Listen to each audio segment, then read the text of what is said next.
Kamis 30 September 1965. Maria Elizabeth Cornep, perempuan berdarah Prancis itu, tengah merayakan ulang tahunnya di Semarang, Jawa Tengah.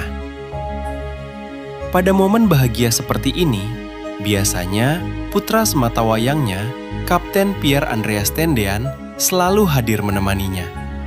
Namun hingga keesokan harinya, Jumat 1 Oktober 1965, Maria Elizabeth tak juga mendapatkan kabar dari putranya. Padahal, Pierre telah berjanji akan pulang di hari ulang tahun ibunya. Seperti yang dituturkan Masyukuri dalam bukunya Pierre Tendean, pada Senin 4 Oktober 1965, keluarga Pierre di Semarang mendengar berita tentang gugurnya Letu Pierre Tendean dari siaran Warta Berita RRI Jakarta jam 19.00. Mereka ragu-ragu terhadap berita itu, karena dalam siaran itu disebutkan bahwa yang telah gugur, pertama, Letnan Jenderal Ayani, kedua, Mayor Jenderal Suprapto, dan seterusnya. Sampai yang ketujuh, disebutkan pengawal Menko Hankam, Letu Cepe M. Pierre Tendean. Mereka berpikir bahwa Pierre bukan dari Cepe M, melainkan dari Korps Zeni.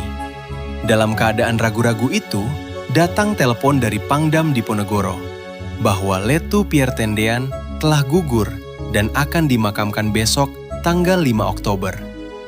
Untuk keluarga Pierre, disediakan pesawat khusus guna menghadiri pemakamannya di Jakarta.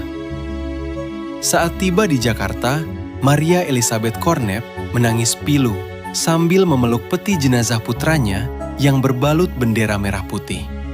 Dengan terisak-isak, ia hanya bisa berkata, "Pierre, wat is er met jou gebeurd?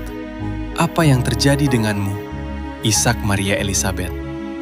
Dulu, saat Pierre Tendean masih ditempatkan pada medan berbahaya, menyusup ke dalam wilayah Malaysia dalam operasi Dwi Kora di Kalimantan, Maria Elizabeth meminta putranya ditarik pulang dari garis depan.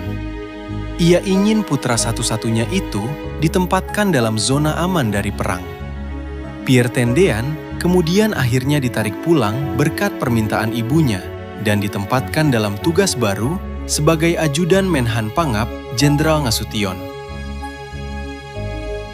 Tapi ajal manusia siapa yang dapat menebak? Sang ajudan ganteng yang penuh talenta itu akhirnya gugur justru di saat ia berada di tempat yang dekat dengan ibunya.